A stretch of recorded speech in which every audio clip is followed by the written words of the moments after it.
Bueno, paz y bendición a toda mi gente linda, mis amigos y amigas, hermanos y hermanas, de aquí, de allá y de más allá. Yo soy su hermano y amigo, el pastor Hugo Gil, de los Ministerios Cristianos Camino, Verdad y Vida, Cabevi, un espacio de amor en la ciudad. Y este es su programa, Principios de Autoridad. Un programa donde tratamos de destacar los principios fundamentales que Dios nos refleja en su palabra y que son tan necesarios para nosotros interactuar de una manera adecuada frente a nuestras relaciones en los diversos reinos, el reino de Dios, el reino de los hombres y el reino de las tinieblas. Bienvenido al principio número 11. En el día de hoy estaremos discutiendo sobre el principio número 11. De los 12 principios nos queda uno, así que mañana, Dios mediante, es el último principio y luego pues el miércoles estaremos haciendo el resumen, ¿verdad?, de toda la enseñanza. Así que felicitaciones a todos los que se han mantenido ahí, los que han podido estar ahí. Si por alguna razón u otra se ha perdido de alguno de los principios, ya usted sabe que eso queda por ahí posteado en YouTube, en Facebook, en cualquier momento que quiera volver y revisar. Si también le parece que estos principios podrían ser útiles a alguna persona, por favor comparte el video con alguna persona que usted crea que le puede ayudar. Bendito sea el nombre del Señor. Quisiera invitarle a una oración para entregar al Señor el programa. Estamos acá de 9 a 10 y sabemos que sin el Espíritu Santo no se puede hacer. Así que les invito a orar para que el Espíritu de Dios esté con nosotros y nos ayude y nos guíe al conocimiento de toda verdad. Padre, te damos gracias, te bendecimos. Gracias por esta nueva oportunidad que nos das, Señor, de estar aquí a través de estos medios, a través de esta plataforma, Señor, pidiéndote, Dios de la gloria, que tú nos guíes, que tú nos lleves, Señor, al conocimiento de la verdad. La palabra dice: y conoceréis la verdad, y la verdad os hará libres, Señor. Nosotros queremos conocer esa verdad. Pedimos que tu Santo Espíritu sea nuestro guía, sea el que refleja en nuestras vidas esos principios de autoridad, Señor, que el rema de tu palabra pueda manar, pueda fluir y pueda llenar y transparentar nuestras vidas, nuestros corazones, Señor. Padre, entregamos nuestra mente, entregamos nuestra disposición a ti en esta hora, para que seas tú ministrándonos a través de tu palabra. Señor, yo bendigo a todos y cada uno de los que están ahí ya conectados en la plataforma de Rafael Almonte.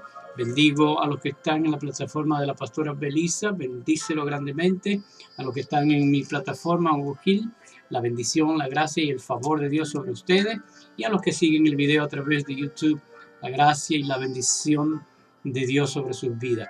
En el día de hoy pues no estamos transmitiendo a través de Twitter ni de Instagram, ya que tenemos que hacer ahí unos ajustes.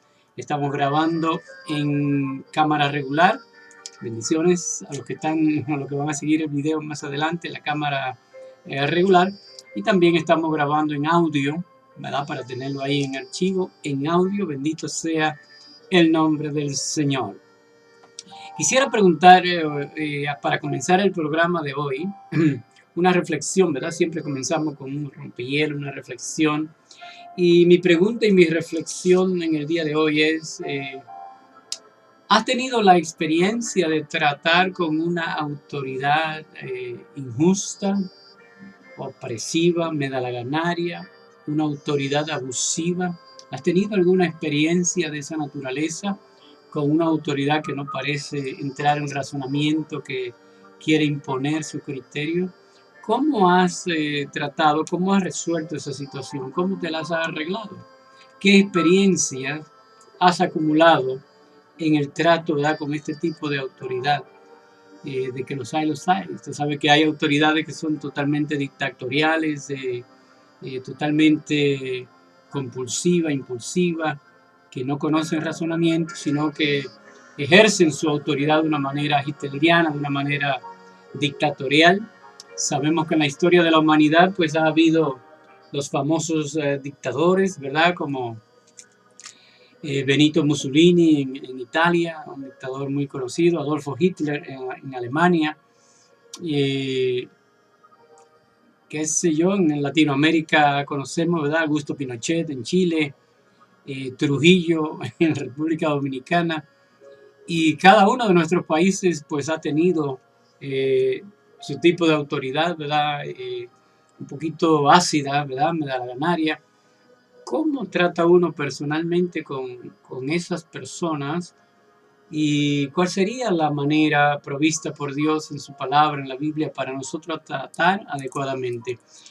Quizás, no sé, a alguna de las esposas, ¿verdad?, que han estado acá, que están acá, le ha tocado, ¿verdad?, tratar con un marido muy imperativo, muy medalganario, muy porque lo digo yo, etcétera, etcétera. ¿Cómo tratas tú con esa persona?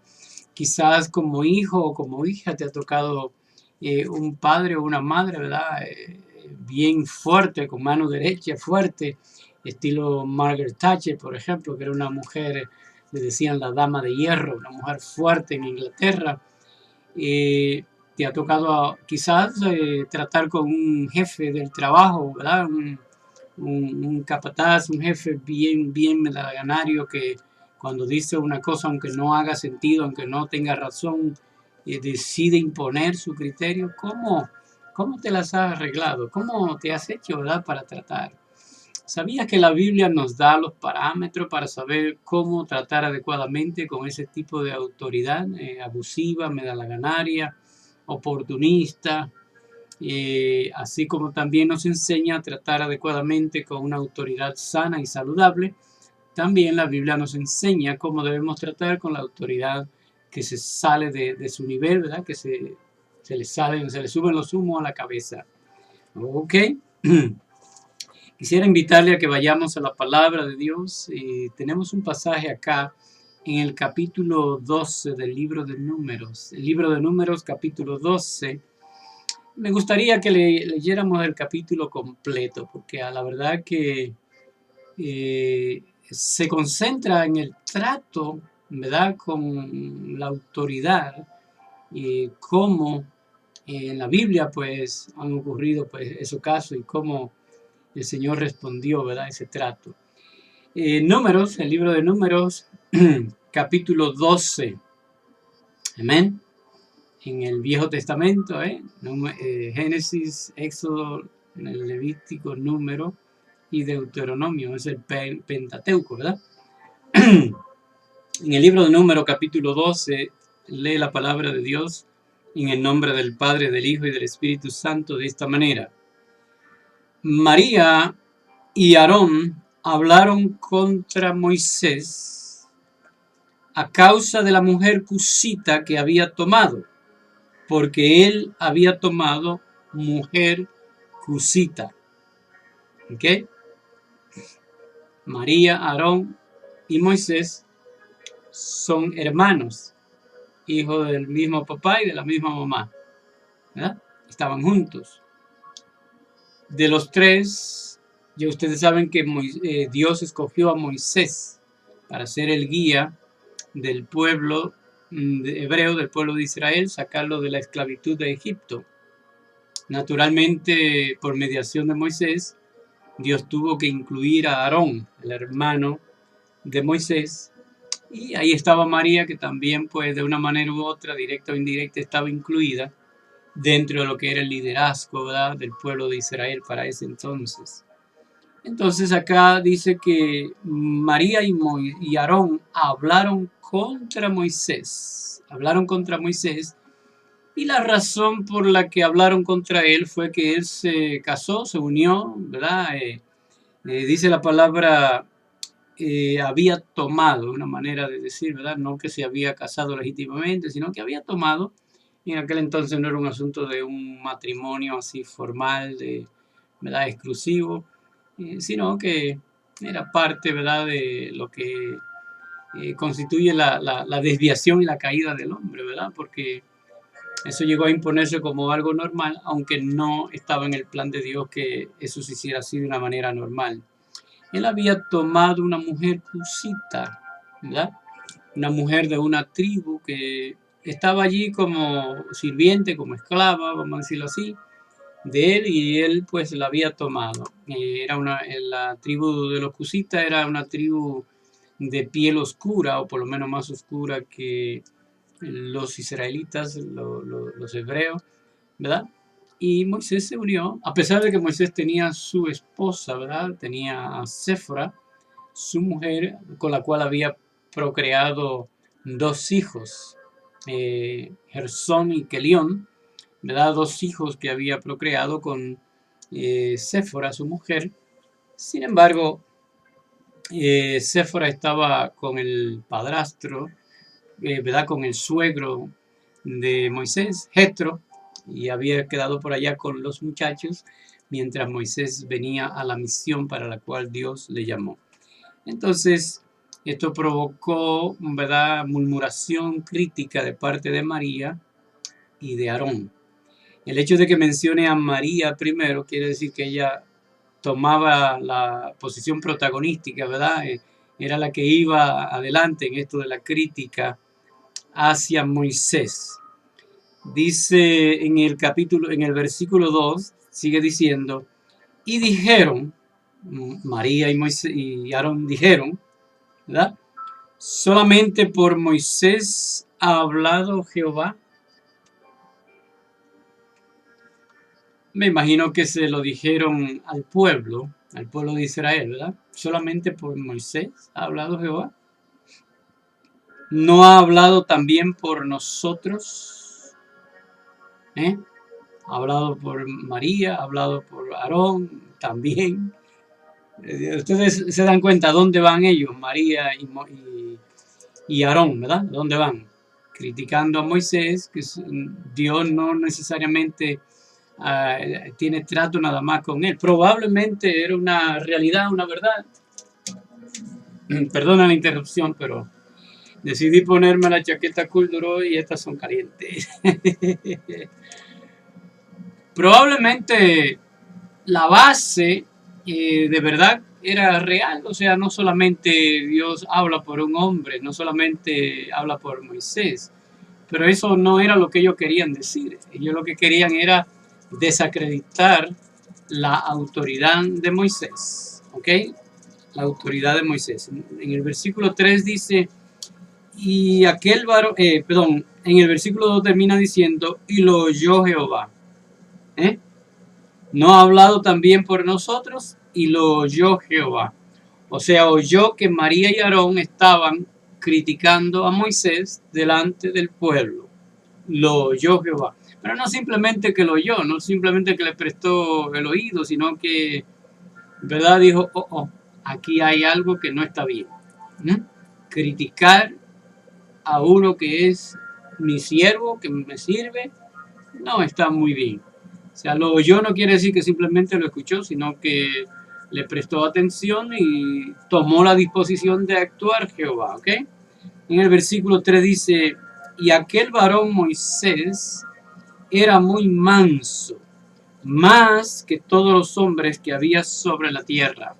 El narrador, ¿verdad?, está hablando, se calcula que el libro de números lo escribió Moisés, pero aquí lo escribe en tercera persona, como si alguien lo hubiera estado escribiendo, ¿verdad?, tomando la nota de Moisés, y incluyó ese versículo como cosa de él, ¿verdad? Y si aquel varón Moisés era muy manso, más que todos los hombres que había sobre la tierra. Esto es mucho decir, ¿verdad? Que una persona sea más manso que todos los hombres que había para ese entonces sobre la tierra. La verdad que el hombre era bien manso. Se espera de nosotros que seamos también mansos, quizás no más que todos los hombres de la tierra o mujeres de la tierra, pero debemos ser mansos, ¿ok? Mansos, humildes.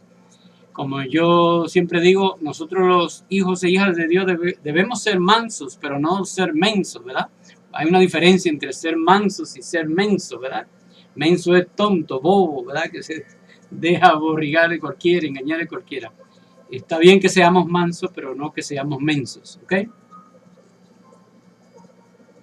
Dice en el versículo 5, en el versículo 4, luego dijo Jehová a Moisés, a Aarón y a María, salid vosotros tres al tabernáculo de reunión, y salieron ellos tres. O sea, los convocó Jehová, los convocó a una reunión, ¿verdad? Del equipo dirigente los convocó. Vamos al tabernáculo de reunión, los quiero a los tres allí. Y fueron los tres. Dice en el 5, entonces Jehová descendió en la columna de la nube, en la columna de la nube, y se puso a la puerta del tabernáculo. Y llamó a Aarón y a María, y salieron ambos. Salieron del tabernáculo porque él estaba ahí en la puerta. Les recuerdo que el tabernáculo era como una especie de tienda, ¿verdad? De casa de campaña que los israelitas usaban durante su peregrinación por el desierto, y que allí pues tenían las cosas sagradas, y allí pues hacían el culto de adoración, ¿verdad? Las ofrendas, y también pues allí hacían, ¿verdad? Sus cuestiones espirituales, ¿verdad? En el tabernáculo de reunión. Entonces Jehová le dijo, váyanse al tabernáculo, y luego llamó desde la puerta, ¿verdad? Llamó a Aarón y a María, y le dijo, salid vosotros tres, ¿verdad? En el 5, dice, y descendió la columna de nube y se puso a la puerta del tabernáculo, y llamó a Aarón y a María, y salieron ambos. Y él les dijo, oíd ahora mis palabras. Está hablando a Aarón y a María. Oíd ahora mis palabras. Cuando haya entre vosotros profetas de Jehová, le apareceré en visión. En sueños hablaré con él. Muy interesante. Aquí está hablando, ¿verdad? Dios de un cambio de práctica, ¿verdad? Un cambio de modus operandi, como se dice, de manera de ser. Ahora no voy a hablar directamente con los profetas ni con la gente, voy a hablar por sueño, le hablaré por visión, no directamente. ¿Ok? Y en el 7 dice, no así a mi siervo Moisés, que es fiel en toda mi casa. O sea, Dios está estableciendo una diferencia entre Aarón, María y Moisés, o sea, entre la gente espiritual y la persona espiritual y fiel. Hay una diferencia, hay una diferencia. Hay los espirituales y hay los espirituales que son mansos, humildes y fieles. Y entonces Dios le está diciendo, hay un trato diferenciado con la gente con la que quiero hablar. El que es profeta, el que es espiritual, está bien, me le revelaré, pero lo haré en sueño, lo haré en visión, lo haré de una manera indirecta. Pero a Moisés le hablaré directamente. ¿Por qué? Y aquí lo dice, dice exactamente la razón. No así a mi siervo Moisés, que es fiel en toda mi casa. Preste mucha atención a esto. Fiel en toda mi casa. O sea, aunque Moisés era el líder, era la autoridad, eso no le maleó, no le adulteró nada, sino que seguía siendo fiel en toda la casa de Dios. O sea, fiel con el pueblo, fiel con Dios, fiel con sus hermanos, con su familia. Un hombre fiel a carta cabal. Qué bueno que haya personas de ese calibre, ¿verdad?, entre nosotros en estos tiempos. A la verdad, sinceramente, la fidelidad no es tan fuerte en estos tiempos.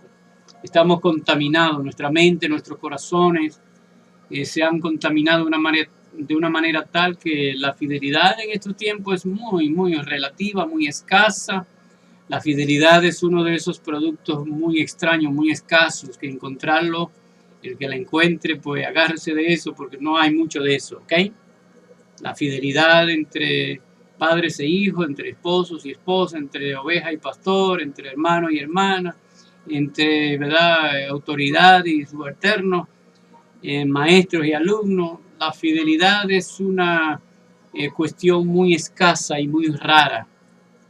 Tanto así que Dios ha emitido un decreto que dice: maldito el hombre que confía en el otro hombre, porque ya no se puede confiar de una manera total y plena. Hay que confiar con reserva, ¿verdad?, con cuidado, porque el abuso y la infidelidad es característica de nuestro tiempo, de nuestra época, y esto no solamente en el mundo secular, ¿verdad?, en el mundo de allá afuera, sino también, y quizás con más dolor, se sienta en el mundo espiritual, dentro de la iglesia de Jesucristo, donde abundan, ¿verdad?, los traidores, los que dividen, los que se oponen, los que rompen, ¿verdad?, su palabra. Los hay y los hay aún en el pueblo de Dios. No debiera ser así, pero es una realidad que no podemos negar. ¿Quiere esto decir que debemos nosotros de creer o creer en Dios de una manera muy reservada por eso? No. El hecho de que el hombre sea infiel, ímprobo, traidor o lo que sea, no quiere decir que Dios lo sea. Dios sigue siendo fiel. Aunque el hombre, ¿verdad?, se malee y se convierta en infiel, Dios sigue siendo fiel, y por eso que podemos confiar, continuar confiando en el Dios de los cielos, porque ese no le ha fallado a nadie, y tú no serás el primero, no serás la primera a la que Dios o al que Dios le falle. Dios no ha fallado, Él nunca falla, porque Él es el fiel y verdadero. ¿Ok? Entonces, la actitud de María y la actitud de Aarón cambió la manera como Dios tenía trato con la gente. Ya Dios hacía una acepción de personas.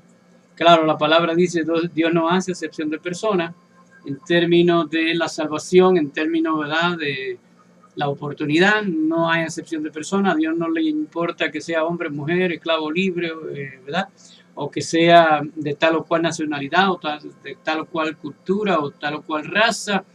Eso Dios no le impresiona, pero sí Él establece diferencia entre los que son fieles en toda su casa y los que son fieles, ¿verdad?, de una manera parcial, de una manera muy condicional y reservada. Hay una diferencia. Dios no tiene trato igual con todo el mundo.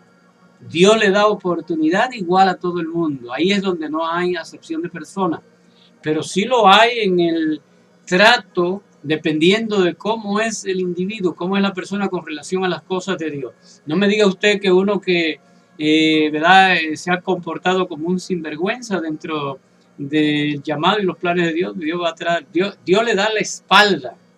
Llega un tiempo en que Dios no quiere tratar, no quiere saber, como lo hizo con el rey Saúl. Dios le dio la espalda al rey Saúl porque su manera de ser, su manera de ver, totalmente infiel, totalmente contraria, ¿verdad?, a la manera de Dios. Entonces Dios le dio la espalda al rey Saúl, y a muchos otros pues le ha dado la espalda, porque Dios soporta hasta un tiempo, ¿verdad?, sobre todo con el liderazgo. Con las personas, ¿verdad?, vamos a decir así, de a pie, de la calle, lo simple, lo que Dios tiene mucha paciencia. Lo mismo mostró, la misma actitud mostró Jesucristo cuando estaba aquí en la tierra, en su ministerio acá en la tierra, con la prostituta, con el borracho, con el hambriento, con el pobre. Fue muy paciente, siempre tuvo un trato muy abierto, pero con el religioso, con el escriba, con el fariseo, fue muy confrontativo. Siempre estuvo en confrontación con esos grupos, ¿verdad? Porque naturalmente no es igual el que tiene oportunidad y no usa esas oportunidades adecuadamente, pues naturalmente Dios hace una diferencia. ¿Sí me están entendiendo? Dios hace acepción de personas en cuanto al trato, principalmente a nivel de liderazgo, pero no hace excepción de persona en cuanto a las oportunidades que nos da a todos. A todos Dios nos da las mismas oportunidades. Pero una vez que hemos entrado, ¿verdad?, en las oportunidades, entonces ahora Dios exige más al que más le da, ¿ok? Al que más ministerio, al que más persona, al que más oportunidades le da, pues le exige más, ¿sí? Estamos. En el versículo 7 dice, no así a mi siervo Moisés, que es fiel en toda mi casa. Esa debe ser una meta tuya y mía, tratar de ser fiel a Dios en toda su casa. En toda su casa quiere decir en las tareas simples como en las tareas complejas, cuando no hay nada y cuando hay abundancia. En toda la casa quiere decir en todo tiempo y en todo lugar mantenerse fiel. Dice en el 8, cara a cara hablaré con él y claramente y no por figuras. A Moisés le hablaré claramente y no por figuras. No quiere decir no utilizaré metáfora, no utilizaré otros recursos indirectos. ¿Usted sabe cómo Jesús hablaba acá en la tierra? Jesús le hablaba a la multitud en parábolas. Y no le hablaba en parábolas para que entendieran, era para que no entendieran. La gente cree que las parábolas era para que entendieran. No, la parábola consiste en una ilustración que solamente puede entender el que está preparado para entender. Por eso Jesús decía, el que tiene oído para oír, oiga, el que tiene ojo para ver, vea. Porque él se lo daba, ¿verdad?, en parábola, usaba esos recursos. Pero a los discípulos, cuando él estaba solo en la reunión con los discípulos, les hablaba no en parábolas, sino directamente, porque sí le interesaba que ese grupo de líderes entendiera todas las cosas. Pues lo mismo hace Dios. A Moisés le voy a hablar directo y en vivo, no le voy a hablar con jeringonza, ni con figura, ni con no, directamente. Pero a los demás, a los profetas, ¿verdad?, le hablaré en parábola, le hablaré con figura, le hablaré con metáfora, para que tengan que depender del discernimiento del Espíritu Santo. ¿Sí me está entendiendo? ¿Ve?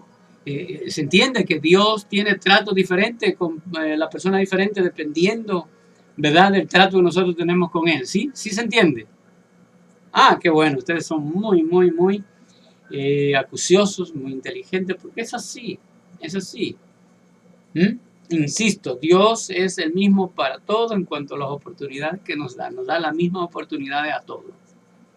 Pero no es el mismo en cuanto a la manera de tratar, principalmente cuando ya Él nos ha dado oportunidades, ya hay una relación, ya hay una función, ya hay un llamado, ya hay una tarea, ¿verdad?, un propósito que Él te ha comunicado, entonces ahora Él te va a exigir y te va a demandar.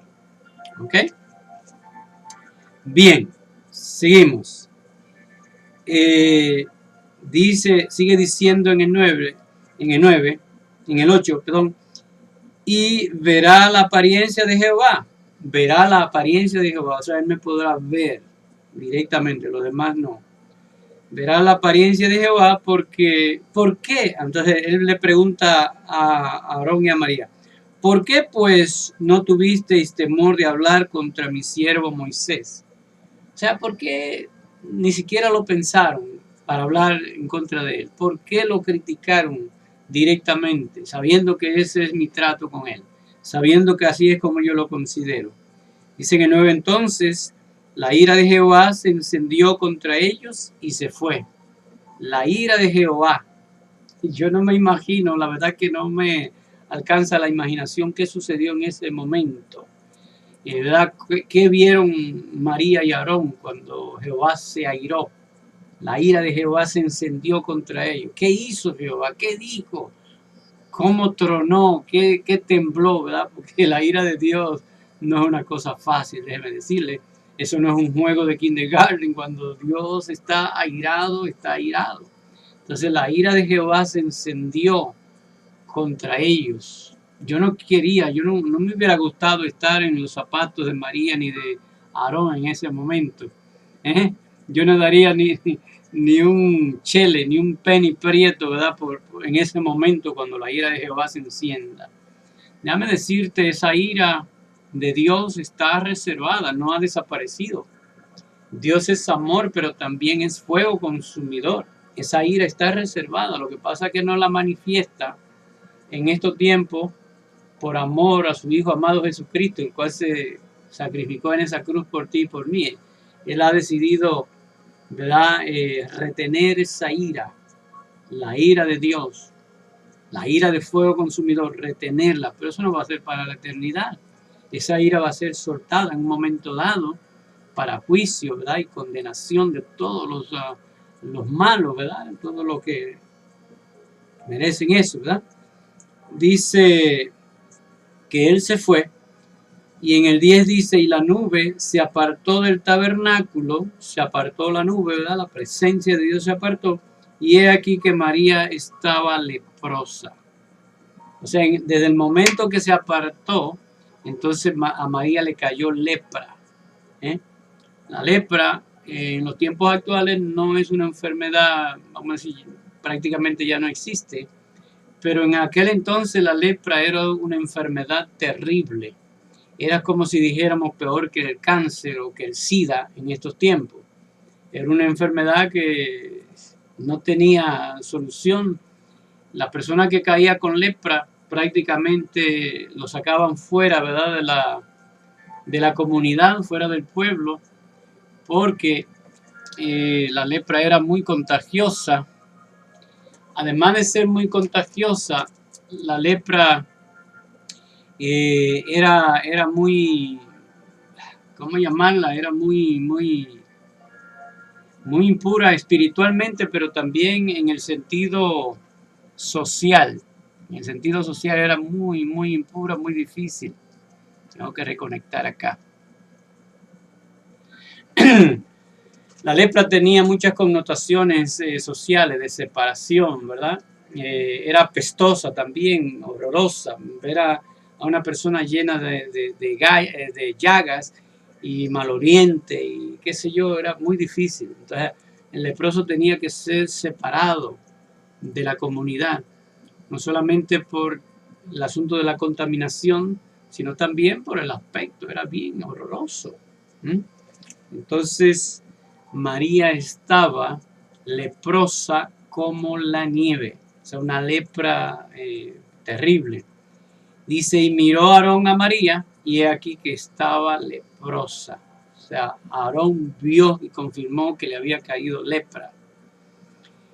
En el 11, y dijo Aarón a Moisés, Señor mío. Ahora cambió la actitud de Aarón, ¿verdad? Cuando la cosa se pone brava, como del color de hormiga brava, entonces la gente cambia, ¿verdad? Cambió ahora es mi Señor, Señor mío. Señor mío, no pongas ahora sobre nosotros este pecado. O sea, le estaba reconociendo a Moisés la capacidad de poder quejarse contra Dios y decir, mira, me han criticado. Cuando alguien es fiel, cuando alguien cumple el propósito de Dios y es criticado, murmurado y traicionado, esa persona puede venir delante de Dios y decirle, Señor, tú sabes que he hecho lo que tú me has mandado a hacer y mira cómo me tratan. Y si el líder se queja, si la persona de Dios se queja, hay un problema en aquellos que se levantan contra él. Un problema porque entonces están tratando es contra Dios. Y por eso Aarón le dijo, por favor, no ponga esto sobre nosotros, ¿verdad? No ponga este pecado sobre nosotros porque locamente hemos actuado y hemos pecado. Ahí reconoció. Ahí Aarón hizo lo que tenía que hacer. Hubo, ¿verdad?, el remordimiento, hubo el arrepentimiento y hubo la pedida de perdón y hubo el cambio de actitud. Tiene que haber todo esto para que pueda haber el perdón en realidad. O sea, no es un asunto de que I'm sorry. No es I'm sorry. Cuando uno comete un pecado, ya sea contra una persona o contra el mismo Dios, eso es todo un proceso. Lo primero tiene que haber un acto de compulsión interna, ¿verdad? Un remordimiento, un dolor, un vacío, una ansiedad que te queda porque lo hiciste mal. Y luego de haber sentido eso, entonces viene una toma de decisión, una determinación de arrepentirte. De arrepentirte quiere decir de estar dispuesto a cambiar eso radicalmente, contrario a lo que era antes, ¿verdad? Contrario a lo que era antes. Después que tiene el arrepentimiento, entonces ahora viene el perdón. El perdón es una confesión, es una declaración de culpabilidad, es un reconocimiento de que soy culpable, lo hice mal. Cuando tú vas a pedir perdón, nunca digas, como algunos dicen, si te he ofendido, perdóname. Pero ya cuando dices, si te he ofendido, ya no estás reconociendo que has ofendido, porque lo estás poniendo como una condición. Si acaso, si tú piensas que no hay arrepentimiento, no hay dolor, no hay ese pesar que produce el saber que lo hiciste mal, que hablaste contra la persona, que lo traicionaste, que le diste la espalda, no hay. Me quiero aprovechar aquí para decirle que el tiempo no cura el pecado. El dejarlo al tiempo no lo cura, por el contrario, lo profundiza más. Mientras más tiempo, mientras más tierra se le eche encima, más profundo, más gruesa es la raíz. El pecado es algo que lo mejor que hay que hacer con él es rápido. Donde la vaca se mata, se desuella. Ahí mismo, no darle tiempo. Porque el tiempo va creando más raíces más profundas, va agravando la cosa, va incluyendo más situaciones, va incluyendo más gente. Mientras más tiempo pasa, la cosa se hace peor. No se crea que el pecado se queda igual. Cuando uno cometió el pecado y lo dejó ahí, ahí se quedó. No. El pecado es como un monstruo, es como un pulpo que se va alimentando del tiempo. El tiempo lo alimenta, la distancia lo alimenta. No te creas que porque la persona se mudó a la China y tú te quedaste aquí y ya la cosa se resolvió. No se resuelve. La distancia geográfica no resuelve el problema del pecado. No, lo único que resuelve el problema del pecado es la confesión, es el arrepentimiento, remordimiento, arrepentimiento y confesión, pérdida de perdón. Eso es lo único. La única cura es esa. ¿Ok? El olvido no perdona pecado. Ah, no, ya yo me olvidé de eso. Bueno, se olvidó tu mente, pero eso sigue ahí como un hecho. Esa semilla de destrucción está ahí sembrada. Y mientras más tiempo dura sembrada, más se alimenta, más abono le cae. El tiempo es como el abono, ¿verdad?, de esa maldad que se llama pecado. Es el abono. La distancia, la separación, el olvido alimenta el pecado. Lo alimenta, no lo soluciona, lo alimenta. El pecado, cuando es acallado, opera desde dentro, carcomiendo, como si fuera una gangrena, una carcoma, así como actúa. El salmista decía, mientras callé se consumieron mis huesos. Pero cuando confesé, vino el alivio. Vino el alivio. La confesión, el arrepentimiento son salud. Es salud. ¿Ok? Solamente los faltos de entendimiento se obsesionan y se mantienen en la no confesión, el no arrepentimiento. El obsesionado no se arrepiente. No pido perdón, nada, que lo perdone Dios. Bueno, quien se está haciendo daño es la persona que retiene el perdón. La persona que no reconoce es quien se está haciendo daño. ¿Ok? ¿Por qué estoy hablando de esto ahora? Cuando estamos hablando de autoridad. Aquí le hemos dicho, Señor, no queremos hacer las cosas de una manera humana, así racional, sistemática, lógica. La queremos hacer por guianza del Espíritu Santo. Yo sé que Dios le está hablando a algunos de ustedes, le está hablando, le está revelando. El Espíritu de Dios le está revelando. Y hay algunos de ustedes que ya mientras yo estoy hablando, están tomando decisiones, determinaciones importantes, cruciales, de arreglar asuntos aún viejos, antiguos, que han estado ahí tapados, que han estado ocultos, y comienzan a sentir, pero la verdad que esto es lo que me ha estado molestando toda la vida, lo que me ha estado quitando bendición, lo que me ha estado cerrando puertas, lo que me ha estado produciendo estos dolores, esta enfermedad y estas molestias, esta falta de sueño y esta ausencia de paz, ¿verdad? Falta de paz en la vida, en el corazón. De ahí ha venido, ¿verdad?, la presión arterial alta, la baja. De ahí ha venido la artritis, los problemas estomacales. De ahí ha venido, ¿verdad?, las arrugas, la cana y todas esas cosas, ¿verdad? Ha venido de ahí. La gente cree que es una cosa sencilla. Comamos y bebamos que mañana moriremos. No, el pecado es un mal, causa daño horroroso al ser humano. al ser humano como individuo, al ser humano como ente social, a los grupos, a las iglesias. ¿Cuántas iglesias no han sido destruidas por un pecado?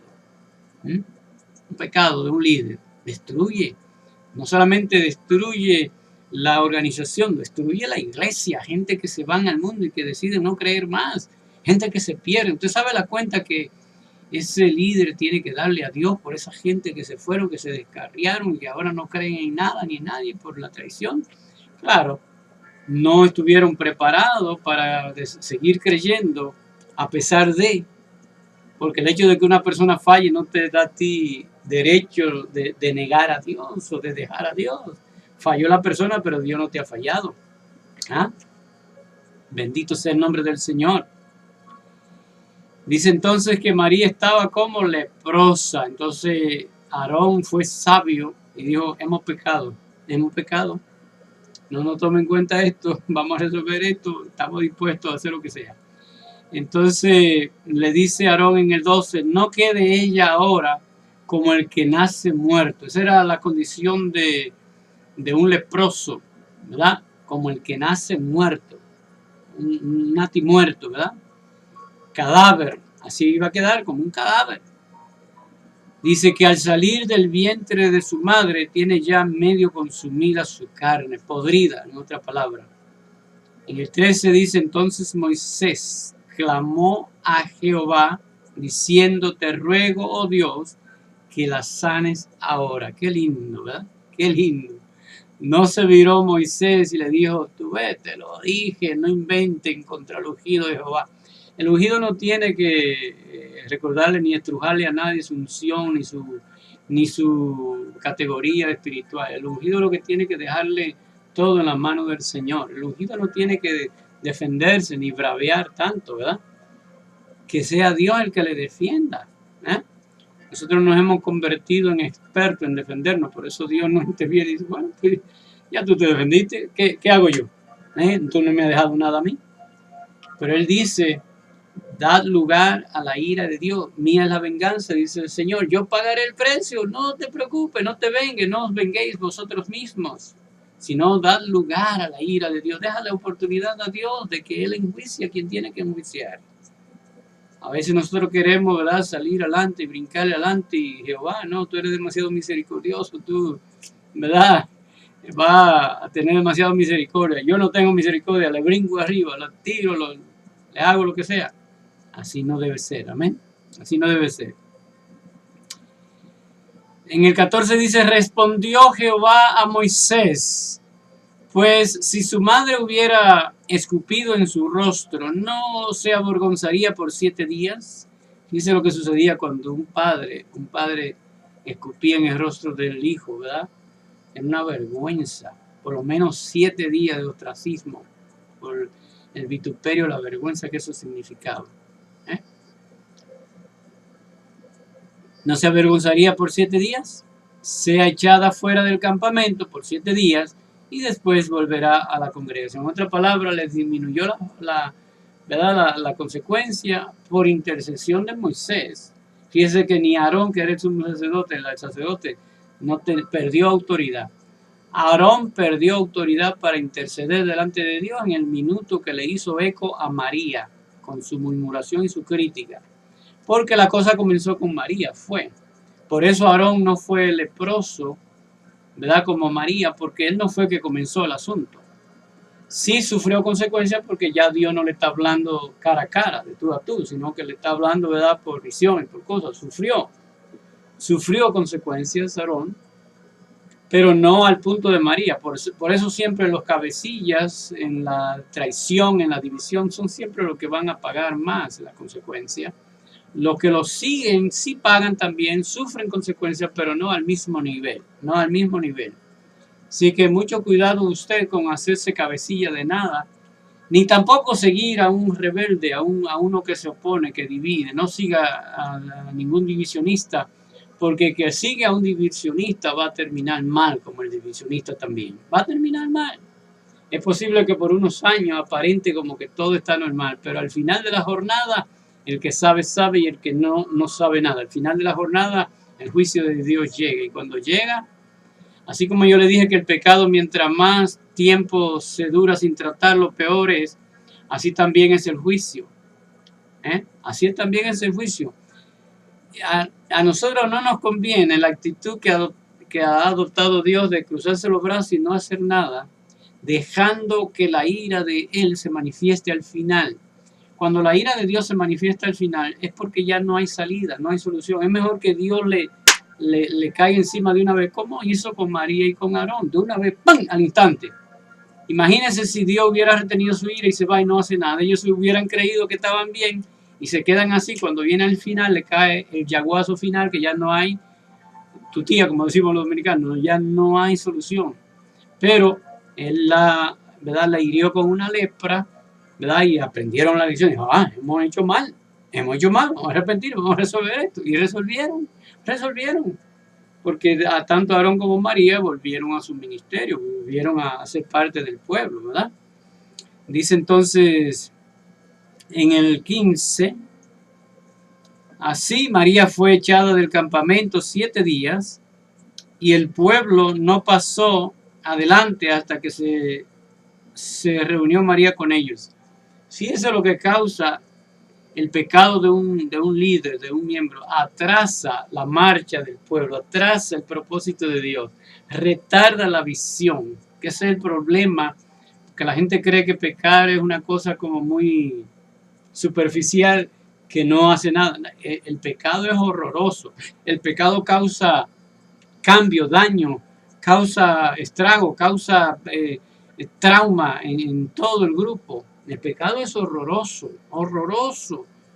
Si un líder, y estoy hablando de los líderes porque el pecado de los líderes, del líder es peor que el pecado de la simple oveja. Es peor, porque Dios mientras al que le da más le exige. ¿Ok? El que le da más le exige.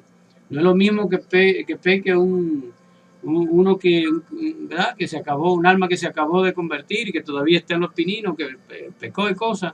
No es lo mismo que un líder al que Dios lo ha usado ya, le ha hablado y que, ¿verdad?, es reconocido, famoso porque Dios lo ha usado. La ira de Dios viene sobre ese más fuerte. Y ahora peor porque Dios ha reservado su ira y no la expresa ni no la manifiesta. ¿Por qué? Porque la sangre de Cristo cubre, no permite. La misericordia de Dios no permite que su ira se manifieste, sino que se quede, ¿verdad?, para el final. Pero ya cuando llega al final ya no hay salida, no hay solución, ya es la destrucción definitiva. Dice en el 16, después el pueblo partió de Azarot y acamparon en el desierto de Parán. En el desierto de Parán tuvieron que pararse y azaró, ¿verdad? María azaró al pueblo. Yo siempre juego con las palabras y con los nombres. Ellos aquí partieron de Azaró. ¿Por qué? Porque María los azaró. Con su pecado, con su transgresión los azaró.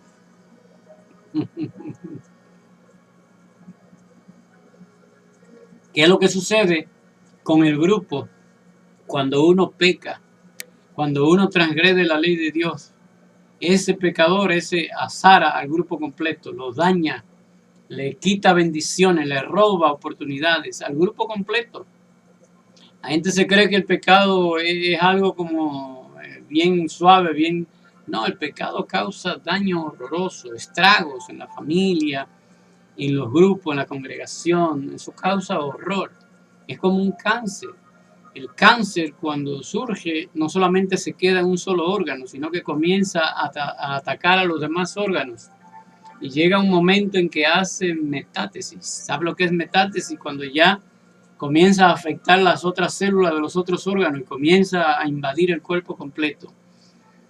En la iglesia hay un cáncer que se llama pecado y está haciendo metástasis, está destruyendo la comunión entre hermanos, la comunión del Espíritu Santo.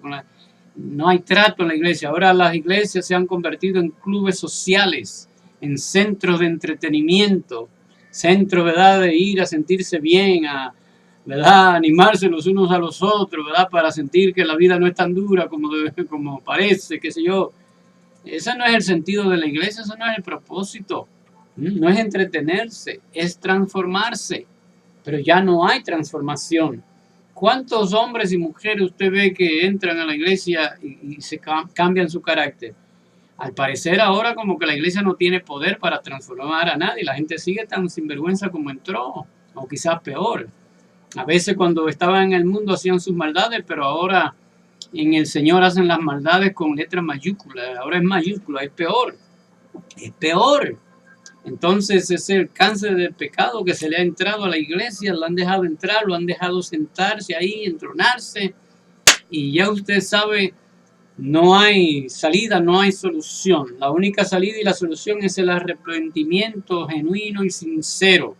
Y ya que el grupo no se arrepiente completo, hágalo usted, hágalo yo personalmente. Trate usted de mantener su corazón puro, su mente y su conciencia pura delante de Dios. Recuérdese que esto es un asunto personal con Dios, no es un asunto de grupo. Aunque el grupo esté, ¿verdad?, en bancarrota, descarrilado por donde sea, usted manténgase puro. Mire Moisés. Moisés no pecó. No fue pecado que se casara con la mujer cusita, que se uniera con la mujer cusita, porque era parte, ¿verdad?, de la época. Además, Dios no le reprendió por eso. Dios no le reprendió por eso. Entonces indica que lo de Moisés no fue un pecado contra Dios, fue una cosa, ¿verdad?, que la familia no estaban de acuerdo. Quizá usted y yo no hubiéramos estado de acuerdo hoy porque él tenía a su esposa, pero en aquel entonces, bueno, Abraham, el padre de la fe, tuvo por lo menos 4 o 5 mujeres, estando casada con Sara, vivió con Agar, la esclava, claro, a insistencia de Sara. Pero Abraham debió haber dicho, no, yo soy un hombre de Dios, tranquila, Dios ha prometido, vamos a esperar en el tiempo de Dios, ¿me entiendes? No te precipites, que Dios lo va a hacer.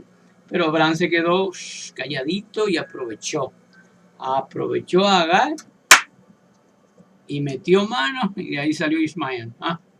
Qué cosa, tremendo.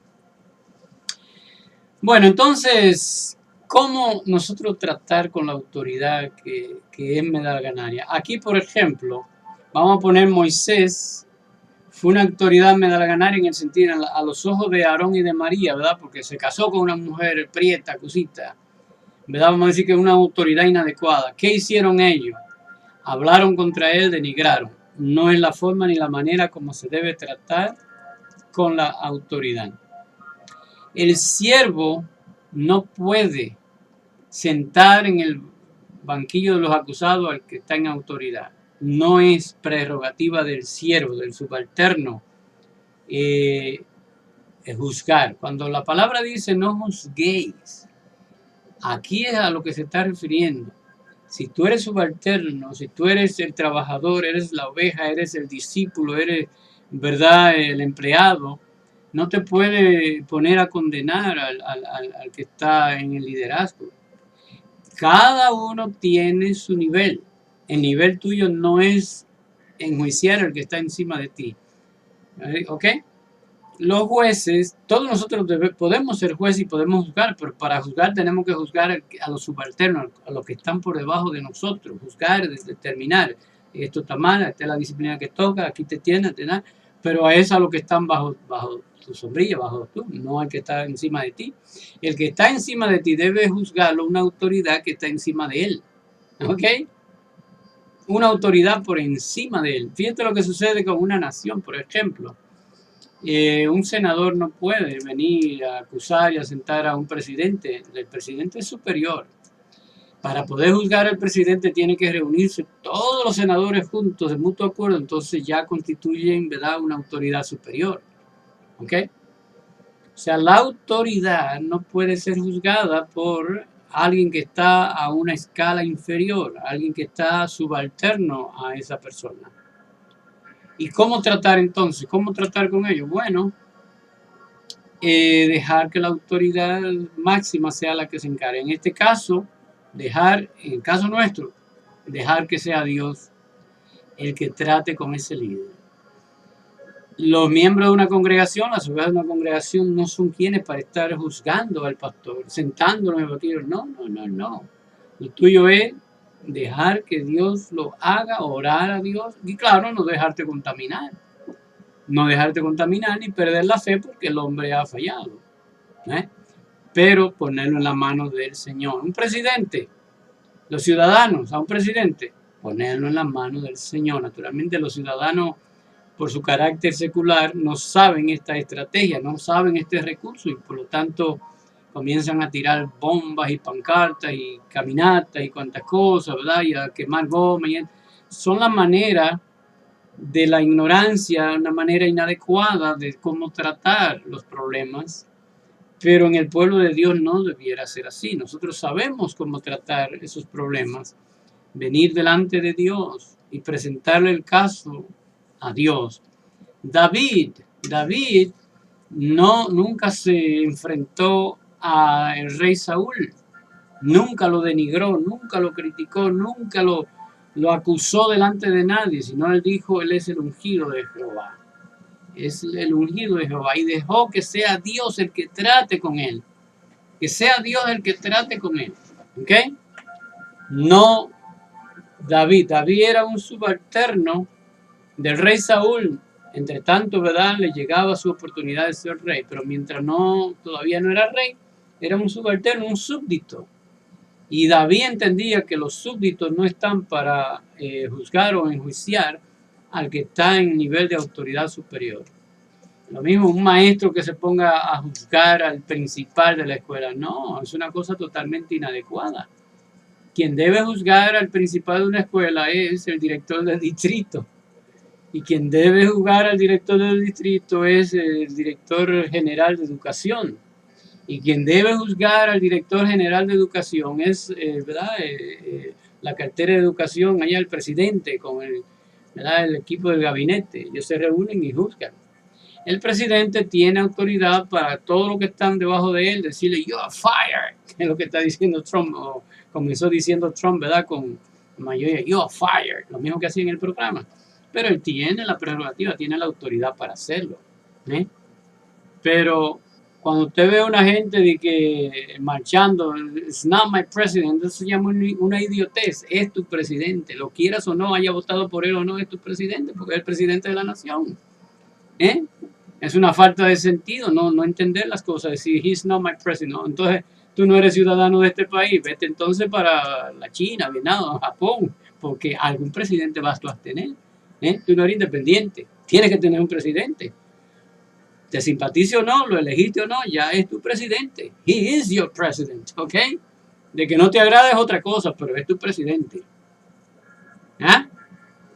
Eso no es.